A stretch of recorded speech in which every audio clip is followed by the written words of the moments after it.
Bismillahirrahmanirrahim. My name is Kawal Asrar. I am lecturer of physics, Government Degree Girls College, Block 13. I hope you all are fine today. Okay students, today we are going to discuss the chapter. What is the momentum?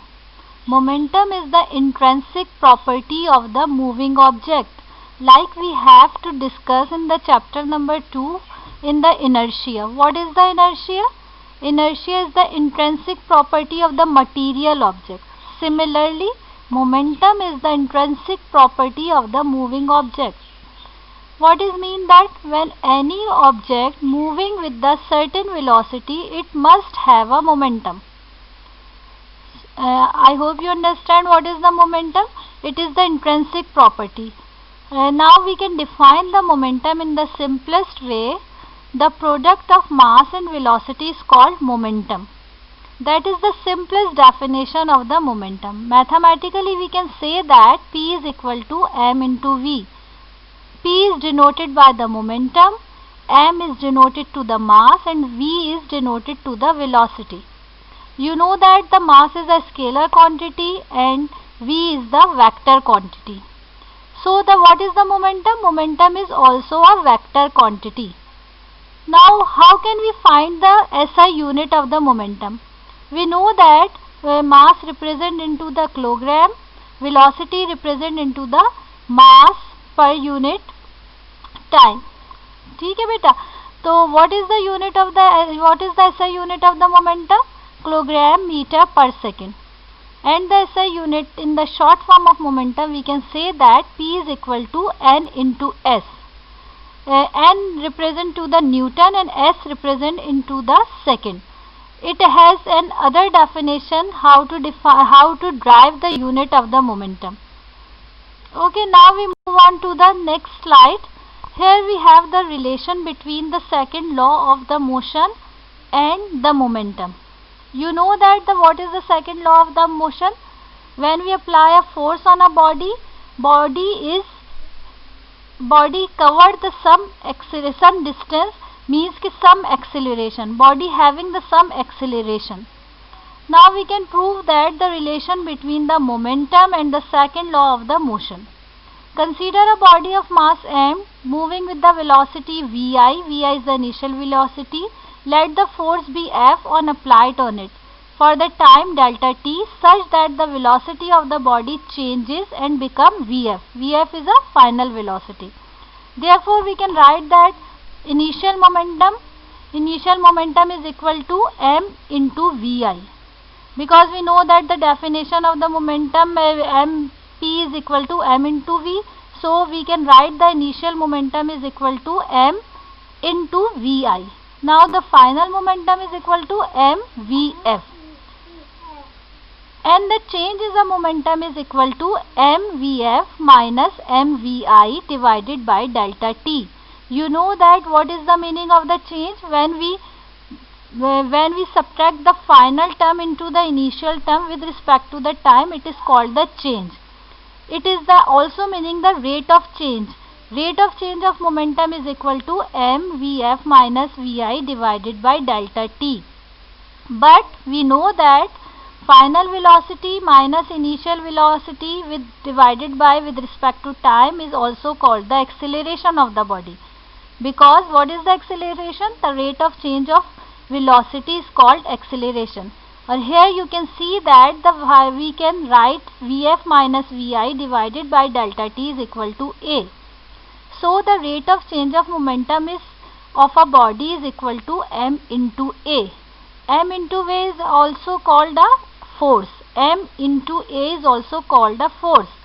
So the rate of change of momentum of a body is equal to force acting on a body. Now we can say that the force is equal to rate of change of momentum. Hence we prove that the relation between the second law of motion and the momentum. Force is equal to rate of change of momentum. Now we can discuss what is the law of conservation of the momentum. Law of conservation of the momentum is similar to the law of conservation of the energy. You know that the law of conservation of the energy neither be created nor be destroyed. It can transfer from one form to another form. Similarly, the law of conservation of the momentum. When the two bodies in an isolated system acting upon each other, their total momentum remains constant unless an external force is applied. Therefore, the momentum can neither be created or nor be destroyed. What is mean that? First of all, you should understand what is the meaning of an isolated system. Isolated system means the system no external force are acting upon it. When the two bodies are collide to each other, the momentum before the collision, and when they collide to each other and go to another path, they have some other momentum, but this momentum is also the same as before the collision.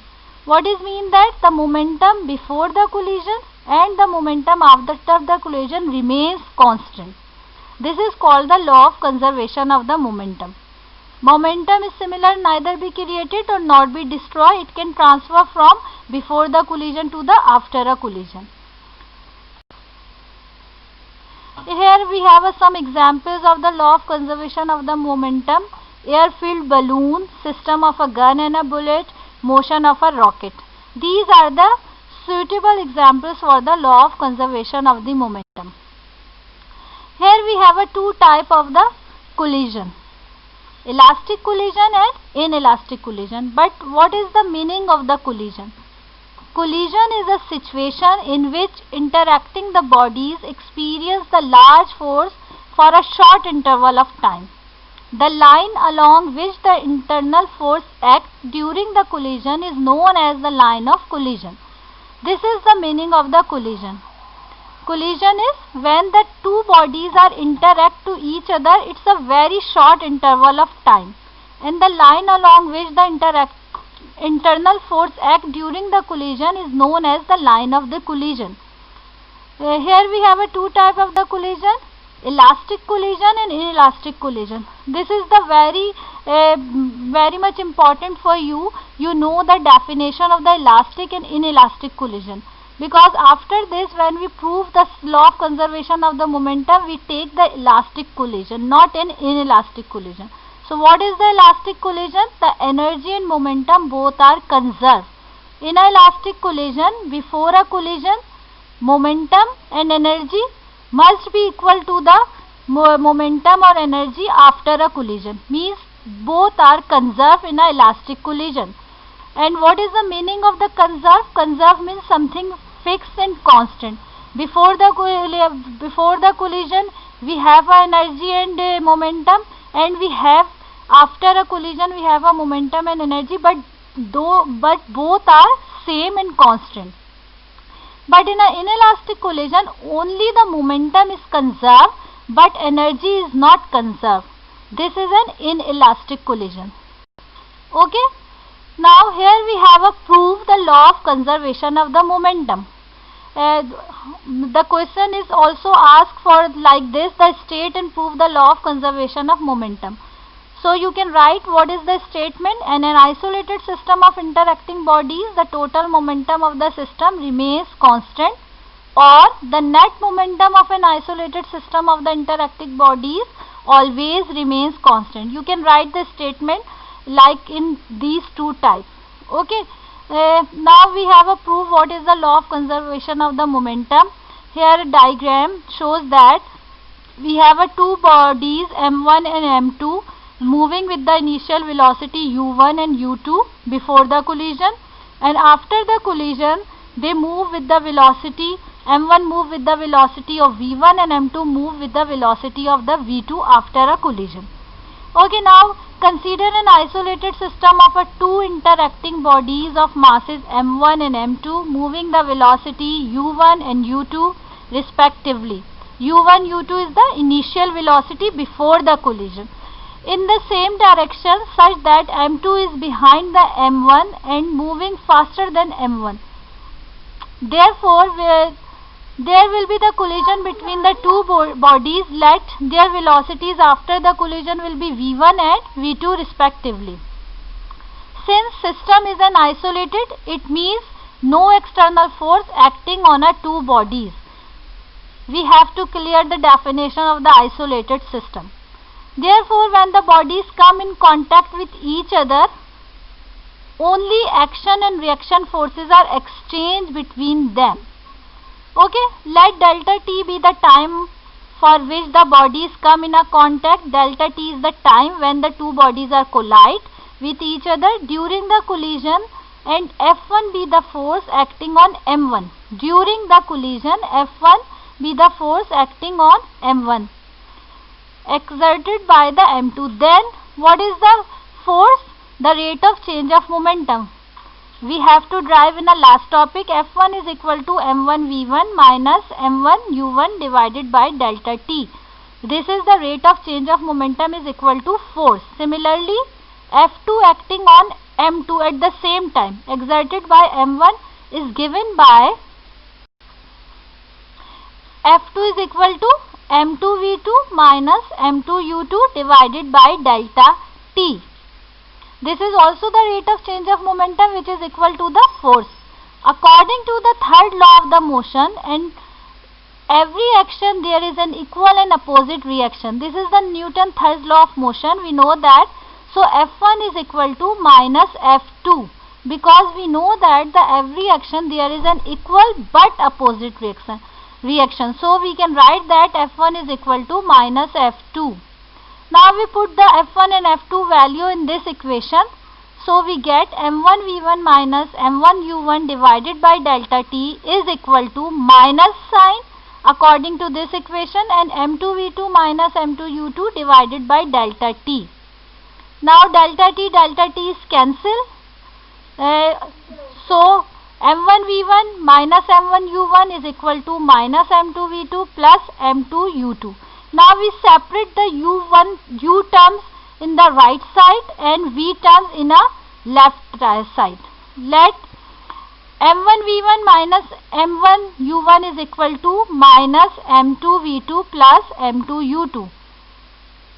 Move U1 terms into the left side. M1 U1, here is a M2 U2 is equal to M1 V1 plus M2 V2. Left hand side of the above equation gives the total momentum of the collision bodies before, and right side gives us the total momentum after a collision. U1 represents the velocity before the collision. So M1 U1 plus M2 U2 is the collision before the collision, momentum before the collision, and M1 V1 plus M2 V2 is the momentum after the collision. But you can see that these two momentums are equal to each other. Now we can say that the total momentum before the collision should be equal to the total momentum after the collision. In other words, the total momentum of an isolated system of interacting bodies always remains constant. Hence, the law of conservation of momentum is proved. Momentum of a system is said to be the conserved. Above equation shows that the momentum of a system is said to be the conserved. Momentum of the individual bodies may change and bodies gain may lose, but total momentum of an isolated system remains constant. When the body gain an energy or lose the energy, but the total energy of the system remains constant. Similarly, maybe the momentum is decreases before the collision, but it increases after the collision, and the total momentum of the system remains constant. So we prove that the law of conservation of the momentum, the total momentum before the collision and total momentum after the collision should be equal to each other. Okay, I hope you understand.